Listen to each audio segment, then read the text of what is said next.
Hi, everyone, and welcome to the show. This is episode number 23 of Pop Culturally Deprived, and today we're going to be talking about The Graduate on your Mrs. Robinson, You're Trying to Seduce Me podcast. I'm Andy Kay. And I'm Matthew Vose.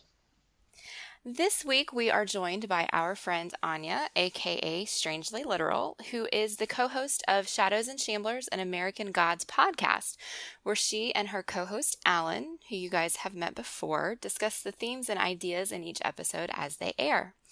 I'm so glad that you could join us this week. Yeah, I'm so happy to be here.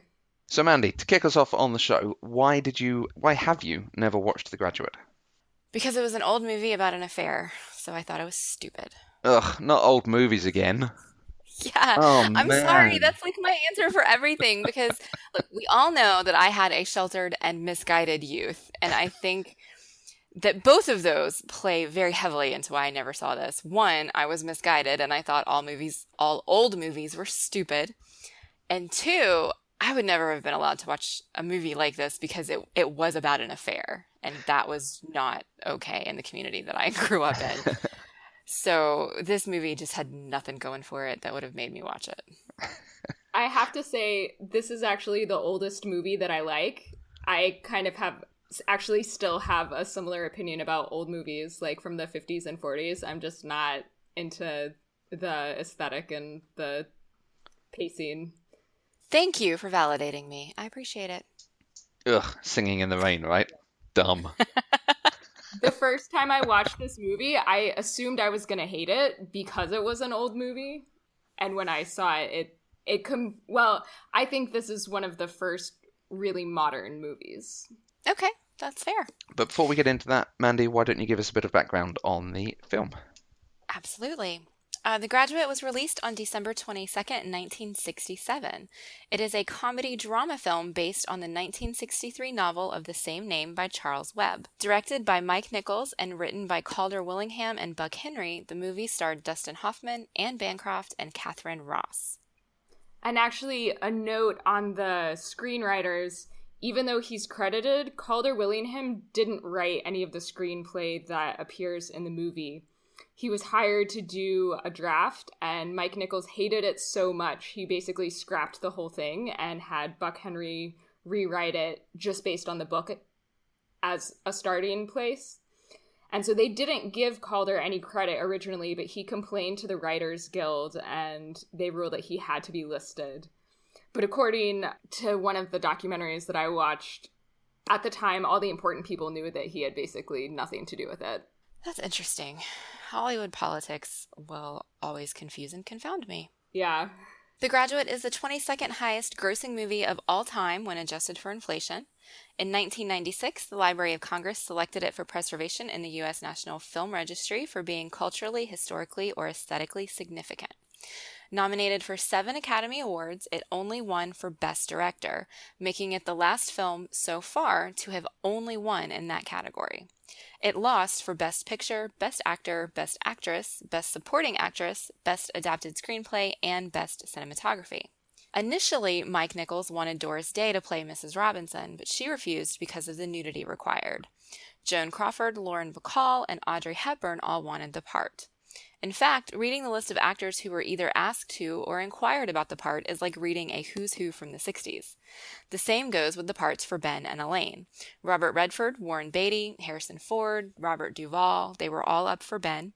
Patty Duke, Faye Dunaway, Sally Field, Shirley MacLaine, Raquel Welch, they were all up for the part of Elaine. And they actually had a really tough time with casting the role of Ben. The character from the book is very much in line with the typical Hollywood lead from that time, what Mike Nichols used to call a surfboard. So basically tall, blonde, very stereotypical Southern California looking person.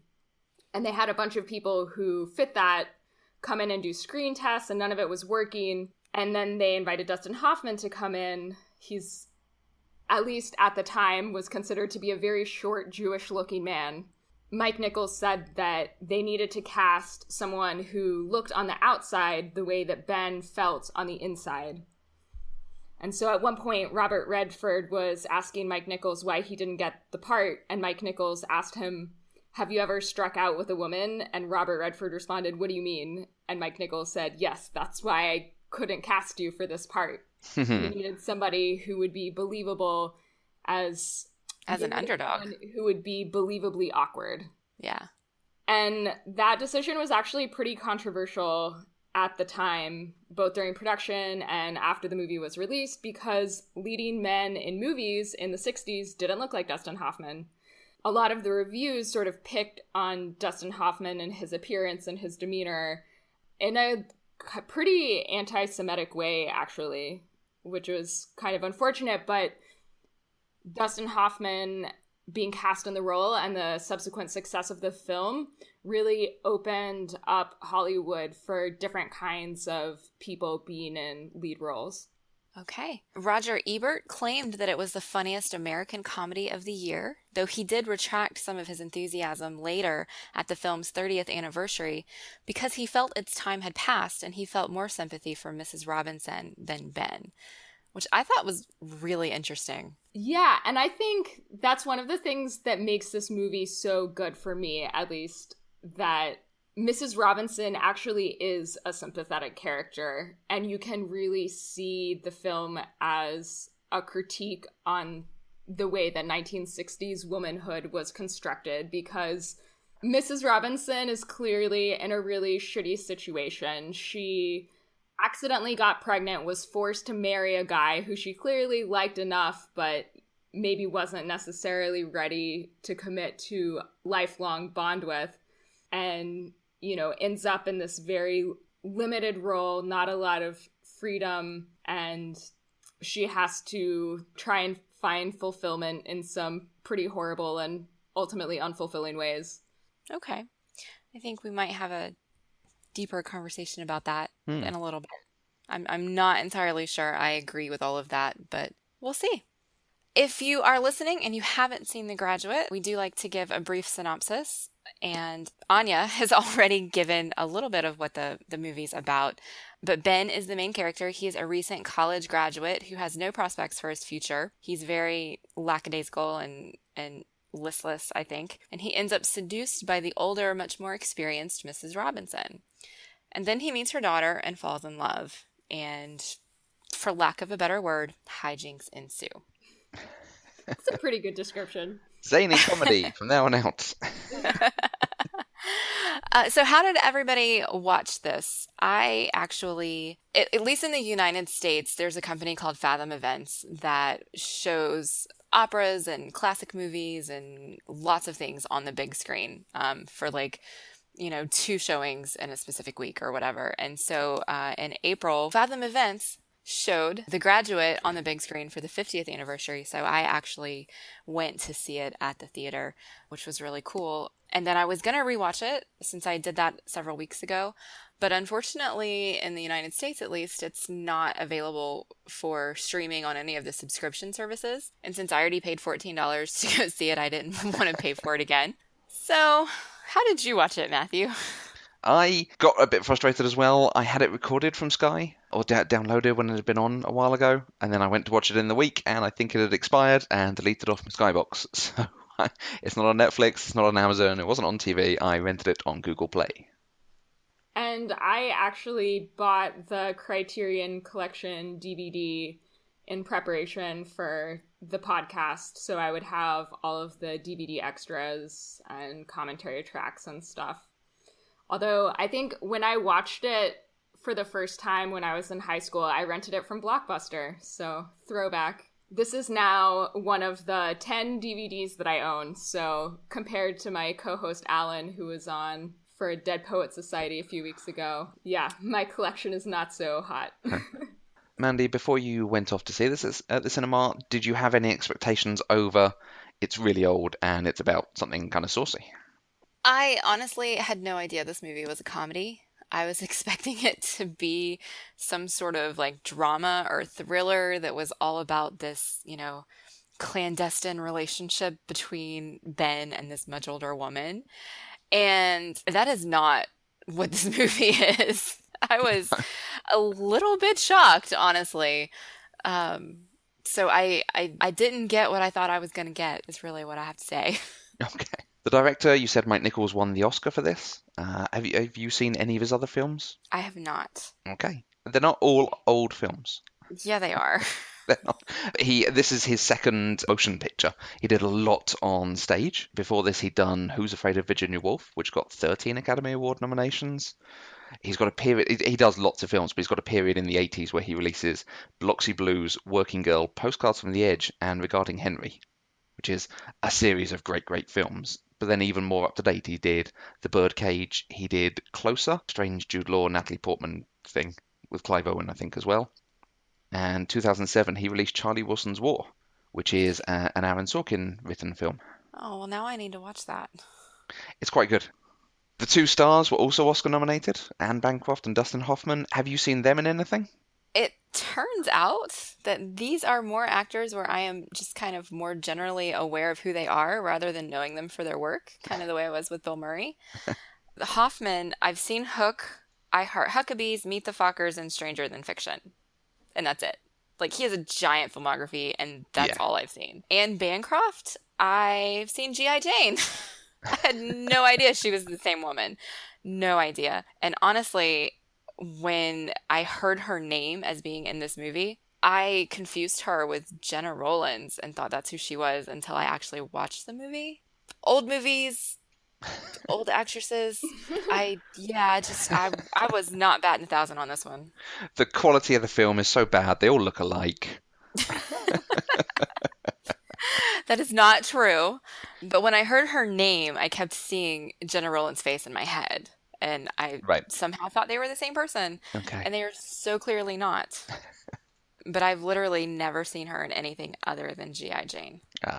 She's in a film called Heartbreakers with Sigourney Weaver, Jennifer Love Hewitt, Ray Liotta, and Gene Hackman. A little bit pastiching this role. Sigourney Weaver and Jennifer Love Hewitt are doing some of their seduction stuff. It's a whole con movie. But she's the kind of older mentor of them. It's very nice. Okay. I think I've seen bits and pieces of that one, but I thought it was stupid. So I never actually watched it.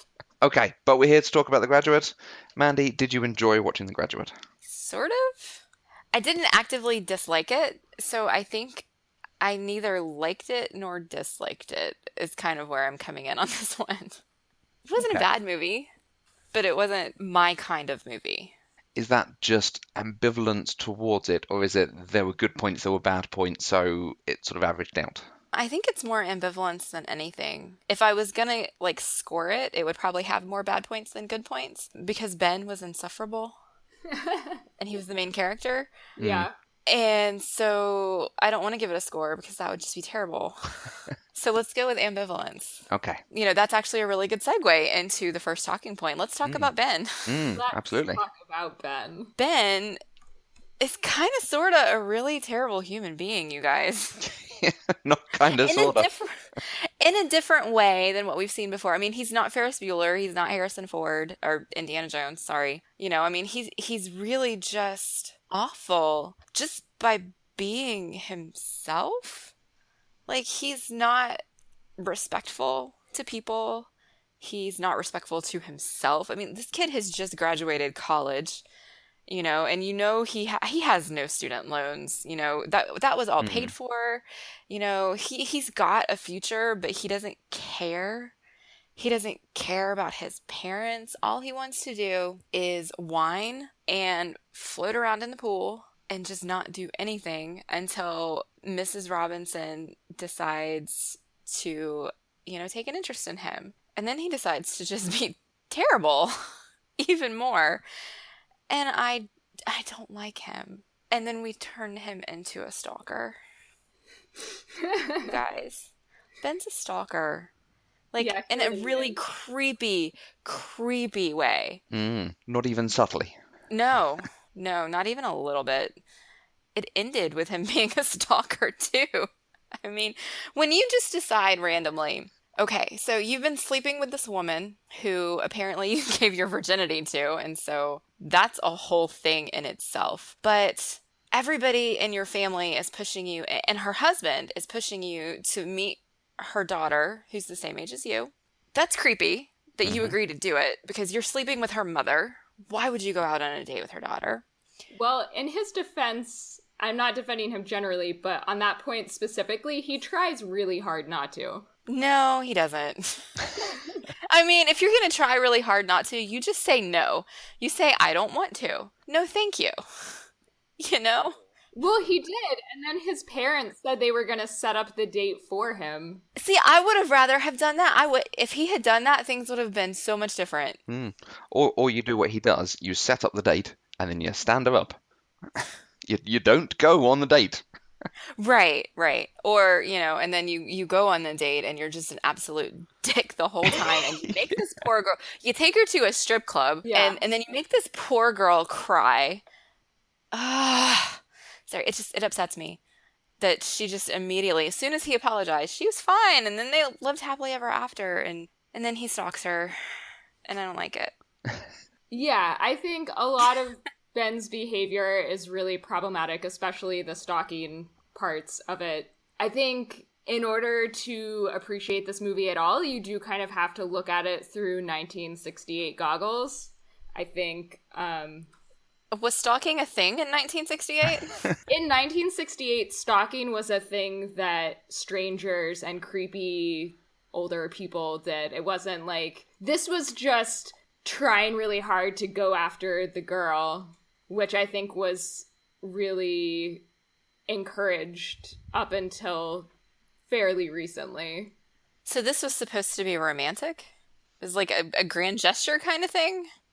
I think so. Well, okay. I think that in general, this kind of stalkery behavior is often portrayed as romantic. Like in another movie, Say Anything, from the 80s. A lot of problematic stalkery things in that movie too. But I think in this movie, it's actually not portrayed as romantic. It is portrayed as slightly problematic, just not as problematic as we would see it today. His parents certainly didn't seem to think it was problematic. Oh, hey, I'm going to marry Elaine. Wait, don't tell anybody because she doesn't know yet. I just decided this about an hour ago. Okay. I don't know what to do with that. I don't know what to do. I think you're supposed to laugh is what, but... The setup is funny, yeah. The actual thing of him doing that, and then him going off and like you say, following her around campus and watching her through windows and so on. Following her to a date. I was so angry. I was so upset for Elaine at that point. A date with the makeout king. Yeah, and all of his commentary that whole time, the like macho bullshit, I did not appreciate that. Right. It just frustrated me. Part of the problem is also Elaine herself is, I don't know quite the right word to use for it, but she's a bit of a non-entity. She gets won over each time very, very easily for someone that, I mean, certainly the time she goes to his loft room, she shouldn't even be going there. She should just be staying away from this dude. And then he convinces her everything's okay and they're going to be great and get on. And then he proposes. Yeah. Yeah, that's one of the things that I wanted to talk about was the way that the movie treats marriage in general. Because Elaine does seem like the assumption is made that she is going to get married to somebody soon, and she just has to kind of pick among these guys who she doesn't know that well and, isn't going to sleep with first to find out how compatible they are that way. It wasn't clear to me how much of that ridiculousness is because it's would have been ridiculous in 1968 or it's ridiculous but that was the standard way to think about marriage in 1968. I suspect it's somewhere in the middle. Yeah, probably. Because I didn't feel like the movie was actually portraying it as ridiculous rather than portraying it as this is just how it is. Because, I mean, at the end of the movie, she basically, I don't actually know how they pulled this off, but I mean, they pulled off an actual rather large church wedding overnight. Yeah. And so it's one of those things where it almost feels like they had this whole wedding planned and they just needed to pick a groom up and put him in the church. I like that idea. And yeah, no, I definitely agree with that. And I feel like this was still an era of time where women went to college to find a husband. I mean, Yeah. you've heard the jokes of getting an MRS degree, right? Yeah. And I mean, that originated from somewhere. And I feel like that was still, I mean, in the 60s, we're coming out of that a little bit more. That was more of like a 40s and 50s thing, I think. But given the parents that she had and, you know, the neighborhood that she grew up in, and it seemed like the expectations that were had of her, that was really more of what was going on. And so that's why she very quickly said yes to Ben and to this other guy, because she had to say yes to somebody, and she didn't really know who she loved. She just, or if she loved either of them, you know, she just was expected to be a good girl and get married. And Mrs. Robinson had to make a similar horrible decision when she became pregnant with Elaine out of wedlock and then had to marry Mr. Robinson. Yeah, she's not had a good example of a loving marriage and what a couple should be together. And that's actually part of where the film is almost a satire, because it's supposed to be doing some of this, the new generation, sexual revolution. Things are a bit different. Kids are looking to come out of college and do something great and looking to excel in their lives. And this young man doesn't know what he wants to do, and his parents' friends are telling him, you know, get into plastics, which is just kind of a dull suggestion and doesn't mean anything. But actually what he wants to do is find a girl, settle down. An even older style of, coming out of college, and that's just what you do. Yeah. Plastics is a very dull, boring suggestion, but it's also a symbol of artificiality and the ascent into the upper middle class, or I guess fully accepting the upper middle class lifestyle that he's been raised in. And I know Mike Nichols mentioned at one point that he did that very intentionally. I totally agree with a lot of your complaints about the relationship between Ben and Elaine. And honestly, I find the whole part of the movie with Elaine to be the least interesting part of it, and it's my least favorite part of the movie. To me, the real point of The Graduate is everything before he meets Elaine. The stuff with Elaine is basically like what you needed to get a book or a movie made in the 60s. It's sort of like your standard rom-com plot ending that they stuck onto the end of something that otherwise would have not been able to get made, but was, I think, more interesting. Yeah, I think I agree with that, because coming into this movie as someone who has only experienced it in the pop culture references made about it in the world that I grew up in. I mean, like I said at the beginning, I didn't know this movie was a comedy. I didn't know this movie had Elaine in it. I thought this movie was about Ben and Mrs. Robinson, because those are the two things that people talk about when they talk about this movie. They don't ever talk about Elaine. Yeah. And I think there's a reason for that. Catherine Ross did a great job of acting the role of Elaine, but it's not the best part of the movie. No. Yeah, and I think the story really is about Ben and his relationship to Mrs. Robinson. I think the story wanted to be about Ben and Mrs. Robinson, but I'm not sure they did a great execution on that part. Because honestly, we know as much about Mrs. Robinson by the time their affair is over as we did when it started. We didn't get any character growth or development from either of them while we were watching them together. They would just show up at a hotel room, and then Ben would be in the pool, and then they would show up in the hotel room, and then Ben would be floating in his pool again, and that's all we got. And then we got the one scene where he was frustrated and wanted them to actually talk, and she was having no part of it, you know, and then they get into a fight, and then they make up, and they stay in the hotel room. So there wasn't really anything there. I think we wanted there to be something there, but it just wasn't. Can I give you my take on the there that's there? Yeah, absolutely. So I think that this movie is about two people who desperately want to connect to someone else and fail at it so completely in different ways. Mrs. Robinson wants to connect to someone, but she doesn't actually let herself connect to Ben. And she can't let herself connect to Ben because he's so much younger than her. Aside from the fact that it's like a little bit weird and creepy, they're at like very different life stages and have very different life experiences. he can't really provide her what she needs emotionally, and he's looking for the same thing, and because she's unwilling to really get close to him, he's unfulfilled as well. They're sort of like gravitating around each other but never actually connecting. And I think that's like a very modern story to tell. Okay. I don't know if that makes any sense. It does. It's just not something that I can respond to because I don't have anything to add. I see. Yeah. Part of the point where the film has frustrated you, Mandy, a bit is because you have to do a lot of reading into it and thinking about why might they be doing that, and you're not informed by what's on screen and what's given. That scene where he's frustrated with her and they have an argument, that's pretty much the only scene that we get that's in her point of view. For the rest of the time, it's all about him and his reaction to things. So we Right. don't get to see her motivations. And even in that, we're informing her motivations by thinking, oh, she was pushed into this relationship, so perhaps she's looking for this. But the film isn't telling us that. I think we're going to talk something about the cinematography and the use of music very shortly, because it is great. The film looks beautiful in a lot of ways. It does a lot of interesting symbolism with the way it's being shot.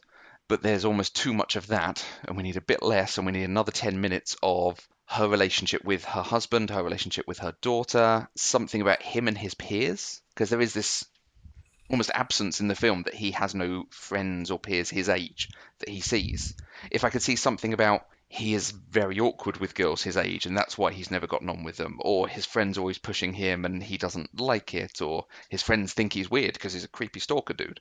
Um, something along those lines to kind of inform these a bit more. Very much there's Yeah. something to it that you're building a story on top of it. And if you get on with the characters and want to do that, it comes across very nicely, but there's not a lot of information to go on. I think this is a movie that you kind of have to watch twice to really understand. And I totally get, Mandy, why you didn't want to pay for it twice. And, you know, we're all really busy with our crazy podcasting schedules. What I go to movies for a lot is for a story that's kind of complicated and confusing. And the movies that I end up really loving the most are ones that you have to watch multiple times to really get. And so this may just be a difference of what we're looking for in a movie. And The Graduate is a movie that I think really benefits from repeat viewings if you can stomach the stalkeriness. Yeah, I think I'm certainly not opposed to rewatching it if it ever shows up on Netflix or Amazon Prime or something like that. Or even if I find it, you know, on TV at some point, I may sit down and rewatch it. I mean, like I said, I didn't actively dislike it. I know it kind of sounds like it, but it's really Ben that I didn't like, not the movie itself. Mm-hmm. And so maybe watching it again, going into it, knowing what's happening and kind of knowing more of what to expect, I may get something a little different out of it. Yeah. But there are some great things in this film that we can latch onto and talk about. And I mentioned the cinematography. It got nominated for the Oscar for it, and Robert Surtees, who did the cinematography for this, got nominated for a lot of shows, and he's done a lot of films that might not be the most famous, but are terrific to watch. Things like The Hindenburg, Mutiny on the Bounty, King Solomon's Mines, and Oklahoma. And all the way through this, there's just interesting use of shots where he uses a telescopic lens to film Ben running, so it looks like he's almost running on the spot for quite a long time. Yeah, and it's funny, for someone who's supposed to be a track star, Dustin Hoffman runs super awkwardly. He really does. Yeah, he doesn't look like the track star. I mean, in a movie that's supposed to be a comedy, I feel bad that, like, the one thing that always makes me laugh out loud is watching Dustin Hoffman run. I think that's fair, though. Thinking about the cinematography, the shots that stand out to me, having only seen it the one time, are the underwater shots in the pool when he's trying out the scuba gear and he's just like, I don't want to deal with any of you people, so I'm going to sit on the bottom of the pool. When his parents are literally shoving him underwater. Yeah. As he's trying to come up. I think that's a metaphor for something. I'm sure it is.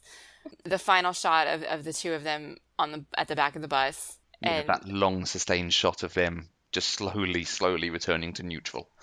Right, right. Because I think both of them are feeling like, holy shit, what did we just do? So interesting story about that shot. Mike Nichols actually wasn't there that day. So Mike Nichols worked really closely with the editor, Sam Osteen, and they actually had a very long, decades-long working relationship. And Sam Osteen, the editor, was on set a lot helping Mike Nichols work through things and coming up with opinions about shots. And so Sam was there acting as the director that day. And because he's not quite as familiar with being a director, he forgot to call cut. And so they just stayed in character. And that is like completely unrehearsed, just like their natural reactions of trying to not break character because they were supposed to call cut and didn't. And they loved that so much they decided to keep it and put it in the movie. And I think it really makes the movie. I think it would be a much worse movie if they just were smiling and then it cut to credits. I think that the sort of ambiguous ending is what The Graduate really needs based on like how messed up everything has been up until that point. That it's not a happily ever after romance. We don't really know what the future holds for them. They have just run away. She's already married to this other guy, although I guess they can probably get that annulled pretty easily. And they barely know each other. They're running off together. It works better with this ambiguous, not happy ending.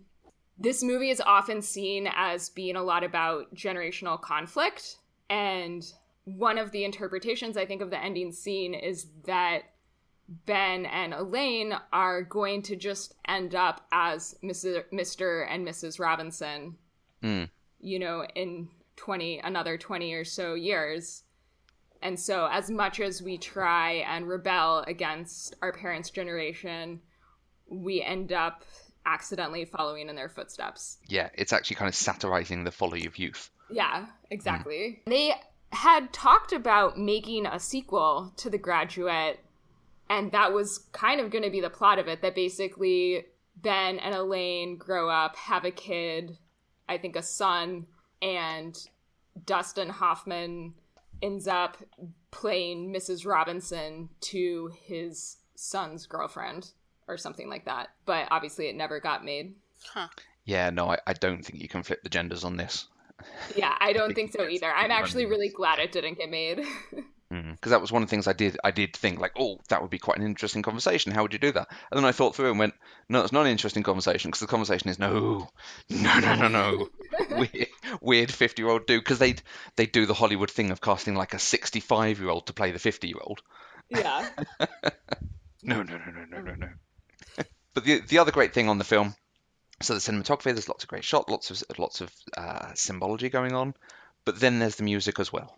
Yeah. And you get these wonderful songs from Simon and Garfunkel. Mandy and I were talking about this earlier. They could be described as a middle-of-the-road sort of duo. But the songs in this, certainly Mrs. Robinson and Sound of Silence, are terrific songs and used in very nice ways. Those are the only two. Well, they use Scarborough Fair as well. Yeah. But they basically loop Scarborough Fair twice. It doesn't quite Yes. work as well. Okay, so I didn't mean those were the only two songs they used, but those were the only two distinctly recognizable songs that they used. Yeah. Because I'm sorry, you guys, besides those two songs, every single Simon and Garfunkel song sounds exactly the same. I could not distinguish between the songs, except for particularly Mrs. Robinson, because I knew that one before. And that one is very, very much more upbeat than the other songs. The other songs are a little more melodic and flowy and slow. They all sounded the same. And I struggled with the music a little bit because I didn't think it fit with the movie. Oh, really? Like even Mrs. Robinson doesn't fit to me because it's such a happy, peppy song. We're talking about this older woman who's seducing this younger man. It should be like a sultry, like, I don't know, like spicy song, not this. Here's to you, Mrs. Robinson.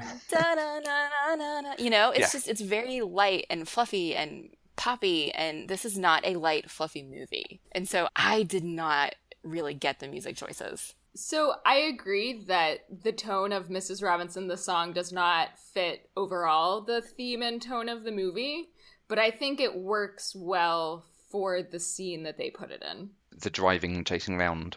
Yeah, it's like, it's basically like a car chase soundtrack, like a chase scene soundtrack. Okay.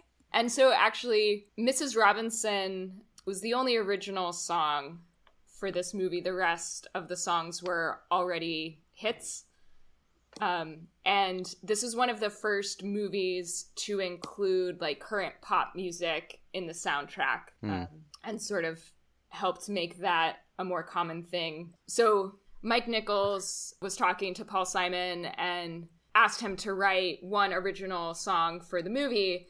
And when Paul played him the song, he hated it. And so then at the last minute was like, oh, well, I have this other song that I'm working on, and it was Mrs. Roosevelt. And so he just sort of changed the words. And, well, actually, the song, like, wasn't written at all, aside from the chorus. And so you'll notice the version of Mrs. Robinson that they use in the movie doesn't have any words except for the chorus. And that's because they hadn't been written yet. The like actual song Mrs. Robinson came out after the movie. Okay.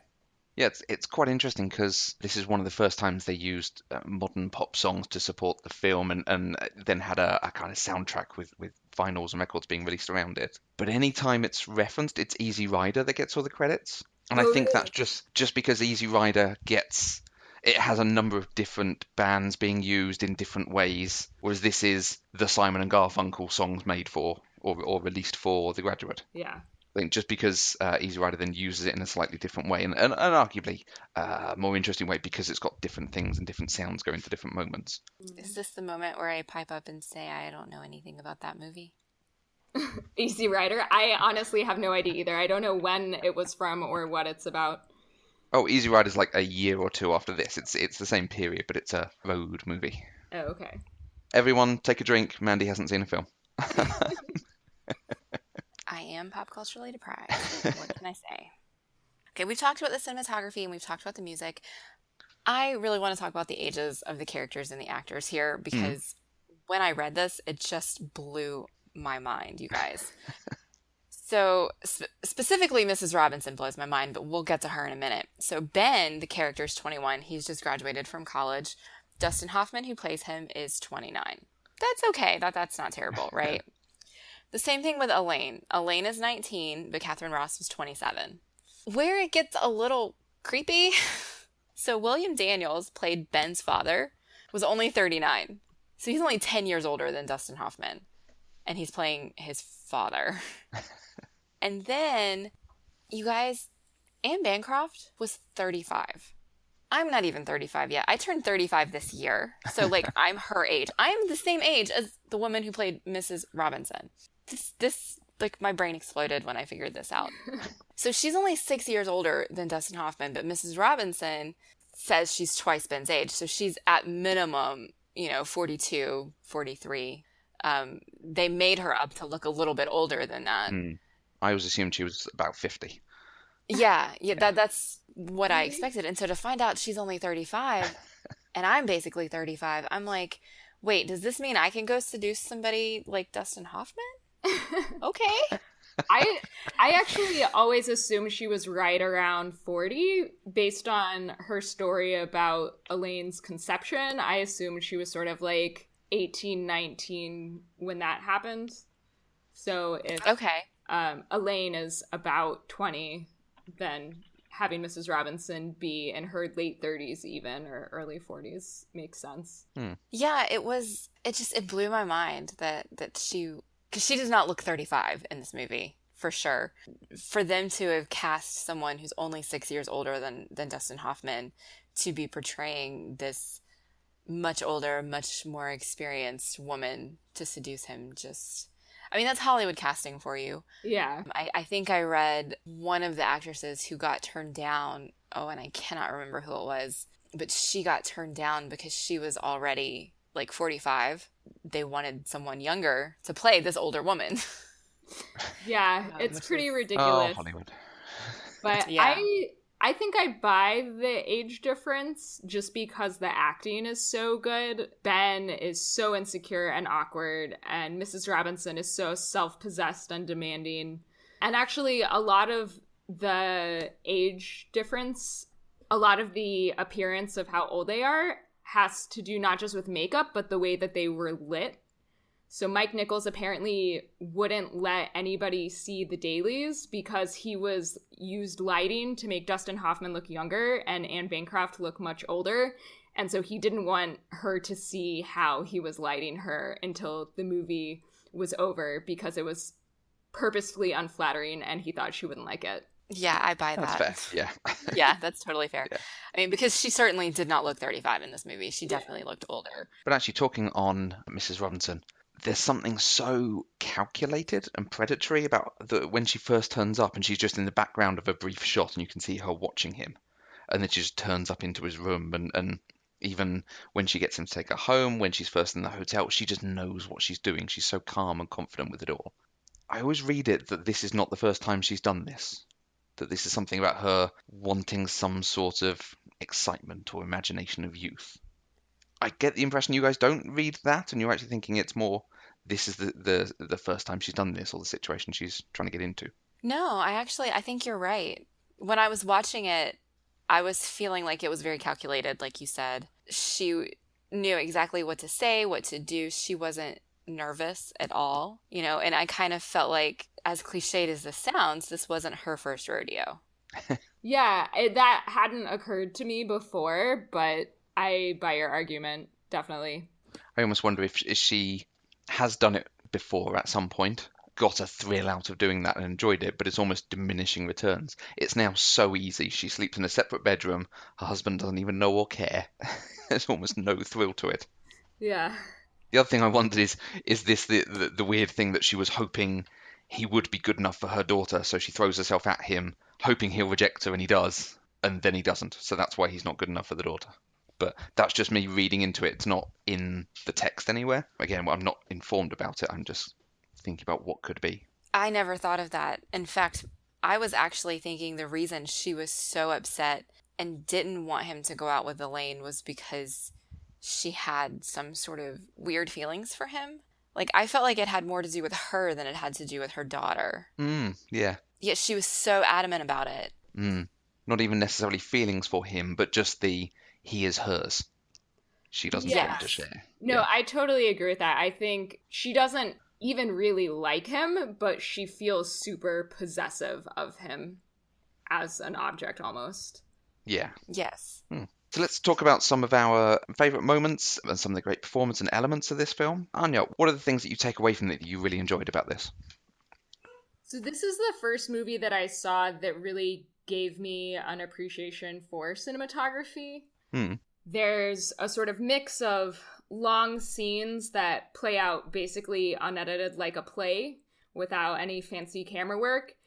And then they're mixed in with a bunch of sort of hyper-edited, very constructed filmic scenes. And the contrast between those two things, I think, gives the movie a really high impact. And I know that during the filming, they actually covered a lot of this sort of like wackier camera angles and stuff with more traditional shots, just in case they didn't work. One of the other things that I really love about it is the sound editing. So they do a lot of prelapsing and like pretty extended prelapsing, which is basically where you still have the video from the old scene, but you have the audio playing from the new scene. And so they use that, I think, really effectively to draw connections between two different things. One of my favorite moments is when he's on the bottom of the pool. His parents have just like shoved him under. He's feeling trapped and suffocated and super unhappy. And then you hear his phone call to Mrs. Robinson as he's still sitting there in the pool. And so that's basically, I think, showing that there's a direct connection there. Like this experience with his parents in the scuba suit has upset him so much that he has to do something crazy and drastic and take Mrs. Robinson up on her offer. There's another one where he's lying in bed with Mrs. Robinson and you hear his dad say, "Ben, what are you doing?" And then it cuts to him floating in the pool. And so his dad is talking about, what are you doing? Like, clearly nothing. Get off your butt and start working. But it is sort of also applicable to the fact, like, what are you doing having an affair with this woman? Yeah, it's a nice way to link scenes together and sort of segue from one point to another. Yeah, in a way that I think is, like, really clever and fun. And there are just so many iconic shots. There's sort of that famous montage scene in the middle of the movie where Ben is pushes himself up onto the float going from one angle of the shot, and then it immediately cuts to him doing that same movement on top of Mrs. Robinson. There's the iconic shot between Mrs. Robinson's legs. And actually, right after that, one of my favorite shots is when Mr. Robinson comes back in and he and Ben are talking in the background, but the camera is really focused just on Anne Bancroft's face in the foreground, and she's doing some really subtle, amazing face acting. I don't know if that's a term, but that's what I call it, face acting. When Ben is sort of like reaching into the closet to try and put away Mrs. Robinson's coat and messing with all the hangers, having the camera be like in the closet. They had to build the set like that on purpose without a back to the closet so that the camera would fit in there. Yeah, the pool scene, like Mandi said, it's chock full of amazing cinematography. Yeah, it is a very well shot film, and that is, I think, one of the things that sustains it so well. Is it's interesting to look at as you go through and see how they put some of these sequences together. Yeah, definitely. So, Mandi, what moments of the film did you enjoy the most? My favorite character in the whole movie was Ben's landlord when he has followed Elaine to Berkeley, because Mr. McCleary was his name. He was played by Norman Fell, who is also Mr. Roper. So, Mr. Roper's from Three's Company, if you're not familiar, because I'm not entirely pop culturally deprived, you guys. I've seen some things. I've never seen an episode of Three's Company.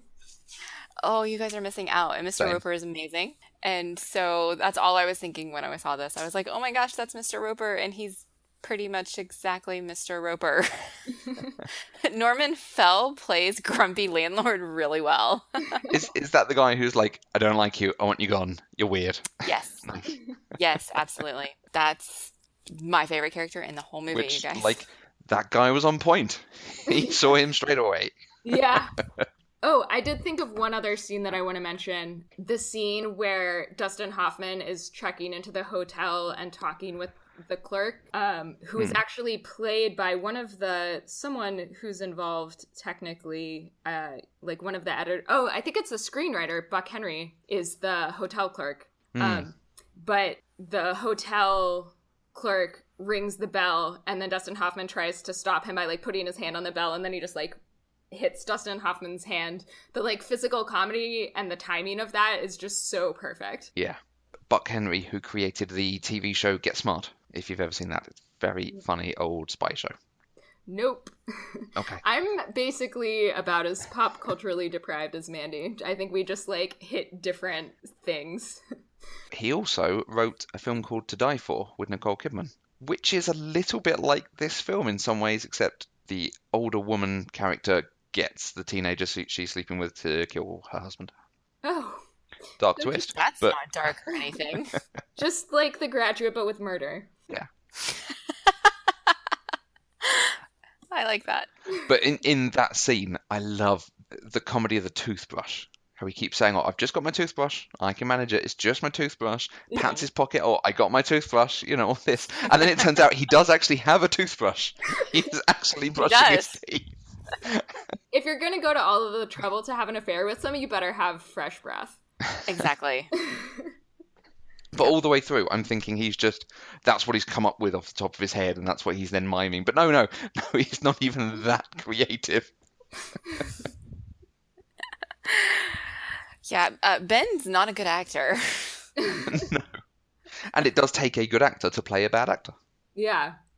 Yeah, absolutely. Dustin Hoffman is great in this role. Yeah. I mean, that sequence, which I did read was mostly ad-libbed, but where she's in the hotel room, takes her top off, he grabs her breast, She carries on, and then he just walks away and starts hitting the wall.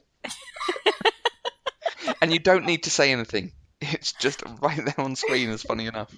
So Yeah. apparently that experience of like touching a woman's breast like that was something that Dustin Hoffman had done in real life and something that he brought from his real life to the film. I can't remember the context, but yeah, that was like a real life thing that he had done. Oh, and actually when he starts banging his head on the wall, funny story about that. So something had happened. There was like some disruption to the filming, and he was trying to not laugh and not break character, and that's why he was just banging his head against the wall. Yeah, so kind of ad-lib to, Yeah. but it's a great moment. It is a great moment, and it's actually kind of adorable that he used a real life experience for that. Okay, we've talked a lot about The Graduate, especially a lot about the cinematography and some of the, hidden connections in the movie. Is there anything else that you guys think we need to talk about with The Graduate? So Mandy, I think I know the answer to this question, but this is the traditional pop culturally deprived question, so I want to take advantage of it since I'm on the show. Would you watch the sequel to The Graduate if it existed? I guess it would depend on what the sequel was about. The one that they were hypothetically going to do where Dustin Hoffman seduces his son's girlfriend. No. Yeah, no. No. Honestly, I don't think there's any sequel to this that I would watch. Even if the sequel was just watching Elaine and Ben get married, or whatever. I don't think so. Zany comedy. Mrs. Robinson is actually pregnant with Dustin Hoffman's child, and Elaine's pregnant. Oh, God. Oh, God. The Graduate. 2 babies and a muddle. Oh, God. No, I think I was just trying to be nice to start with, and the answer is very emphatically no. Yeah. This is a film that is referenced, pastiched, and spoofed in a lot of different ways. There's a couple of films that come to mind when I do think about it, other than The Simpsons, which The Simpsons always did it. But the film Wayne's World 2 does basically an extended sequence of this film. Almost shot for shot in places, but with its own slight references and things to it, and it's so nicely done with a lot of comedy. So I think that is already on the list. I think Wayne's World 1 is, and I would imagine you've not seen Wayne's World 2? That is correct. Okay. So we don't know if we're going to put Wayne's World 2 on the list until after I've seen the first one. I can't imagine not watching it, because it's a superb sequel. Have you met me? That's all I'm saying. Okay. The other one is a film called Old School. That's a Will Ferrell movie, right? Which is Will Ferrell, Vince Vaughn, Luke Wilson, Jeremy Piven, I think, is in it as well, and the lady who plays Thingy Grey on Grey's Anatomy, the main actress, The lady? whose name I can never remember. Grey. I haven't watched Ellen. I haven't watched a single episode of Grey's Anatomy either. Oh, that hurts my heart a little bit. Ellen Pompeo plays Meredith Grey. That's the one. She's in Old School? She is an Old School as Really? well. Yeah, it's got actually a terrific cast. I have a feeling from the way you're saying, oh, it's a Will Ferrell film. You don't want to put that on the list, which is not an unfair reaction. So I have an interesting relationship with Will Ferrell and his movies. I either love them or I hate them. There's no in between. Yeah, that's probably a fair response. And I hated all of them before Talladega Nights came out. And the only reason I liked Talladega Nights was because it's set in North Carolina, and I was living in Colorado at the time, and I was super homesick. Oh. And so watching this funny movie that's set in North Carolina was like a balm for my soul. Right. And so that's when I started to like Will Ferrell. Some of his stuff I just can't do. Old School, I wouldn't describe as a Will Ferrell movie. He is a supplementary character to it. He's not one of the leads, I would say. Okay. It sounds like I could put that on the list rather than talk about it here. Yes, put it on the list. Okay. I won't give my thing about Old School then. I will save it for the Old School episode. But it has a Graduate reference in it. Yeah, and not even necessarily, I wouldn't describe it as a reference. There's lots of shots and use of music in the same way that you go, oh, that's what they're doing. I like that. Okay. Okay, we will talk about that another time then. Okay, so before we finish up, we always like to do my favorite part of the show, which is listener feedback. We've had several responses to our Superman episode, And Matthew, since Superman is your favorite movie, would you like to take these? Yeah, we've had some really lovely comments, actually. Jarzy at Josbot7. She said she's still scared of being buried alive. She adore that you hated it, Mandy. Love what you love, hate what you hate. Yes. People like your anger. They like your hate. I know. Alan, at Chipper Allen, he said that you and I are a beacon in our time. We disagree with respect, warmth, and friendship, which is always a joy to hear. That gives me warm fuzzies because sometimes it makes me sad when we disagree. Or when I disagree with anybody, honestly, when we're talking to somebody who loves something so much and I just don't, it makes me feel bad. And so I'm really glad that our friendship shines through that and people like listening to us even when we're not just gushing about whatever we're talking about. I like that. Yeah, I don't think there's anything coming up at all that we're going to disagree on whether we liked it or not, so that's going to be fine. He said knowingly. Right. Moving on. At Gypsy Librarian, couldn't remember which old Superman she had seen because it made no sense. However, after the new episode about Superman, it was definitely Superman the movie. Yes, it was. Yes, because he shoots heat from his eyes. Oh, Matthew, you're never going to let that one go. Well, if you want to get in touch and give us your comments on this or any other movie we've discussed, you can use the hashtag PCDeprived on Twitter. You can also email us using podcasts@eloquentgushing.com, or you can comment on this post on eloquentgushing.com. You can find each of us on Twitter. I'm at Mandi K. And I'm at Matthew Verse. And I'm Strangely Literal. You can find me on Twitter at Strangely Literal. That's literal spelled Literl because of character limit. And if you're a fan of the book or the TV show American Gods, well, first of all, if you're a fan of the book, you should definitely be watching the TV show. And you can check out my podcast on American Gods. It's called Shadows and Shamblers. And you can find us on Twitter at Shadow Shambler. And you can also find the podcast on iTunes. And you have a website too, right? It's shadowsandshamblers.com, you guys. Yeah. And I'm going to tell you that the show is great. American Gods, the show is great. The book is great. And Alan and Anya's podcast is great. It comes out on Monday mornings. And it's my go-to must-listen podcast on Monday mornings. So if you're not listening to it, you really should be. I want to point out, because we have been publishing on Monday mornings because we got the episodes from Stars in advance, but they stopped doing that. So we're probably going to have to switch to a Saturday publication. Please also remember to rate and review us on iTunes, to subscribe to the show and recommend it to a friend, burn a mixtape, put it on a CD, tell them about it and send them over to us. Let us know when you do or when you're listening and enjoying things. We love getting your feedback and we love to say thank you for the nice words that you say to us. We'll be back next week with another episode of Pop Culturally Deprived where Matthew and I will talk about Farscape Season 3. Until next time, I'm Mandi K. And here's to you, Mrs. Robinson. Jesus loves you more than you will know. Oh, oh, oh.